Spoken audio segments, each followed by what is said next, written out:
ಈಗ ನೀವು ಅಷ್ಟೆಲ್ಲ ಮಾತಾಡ್ತಾರಲ್ಲ, ಬಿಡದಿ ಟೌನ್ಶಿಪ್ ಪಕ್ಕದಲ್ಲಿ ಇಂಡಸ್ಟ್ರೀಸ್ಗೆ ಸುಮಾರು 5,000 ಎಕರೆ ಅಕ್ವಿಷನ್ ಮಾಡಿದ್ರು, ಆರವಳ್ಳಿಲಿ ಮಾಡಿದ್ರು. ಅದೆಲ್ಲ ರಾಮನಗರ ಕ್ಷೇತ್ರಕ್ಕೆ ಬರ್ತದೆ, ಹೌದು ಹೌದು ಹೌದು. ವಿಧಾನಸಭಾ ಕ್ಷೇತ್ರಕ್ಕೆ.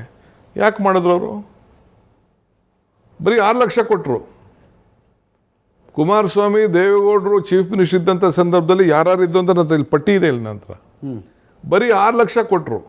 ಈಗ ಲಾಸ್ಟಲ್ಲಿ ಈ 9,000 ಎಕರೆ ಏನು ನೋಟಿಫಿಕೇಶನ್ ಮಾಡಿದರು, ಈಗ ಗಲಾಟೆ ನಡೀತಾ ಇದೆಯಲ್ಲ, ಅದರಲ್ಲಿ 9,000 ಎಕರೆಯಲ್ಲಿ 900 ಎಕರೆ BJP ಗೌರ್ಮೆಂಟಲ್ಲಿ ನೋಟಿಫೈ ಮಾಡಿದ್ರು.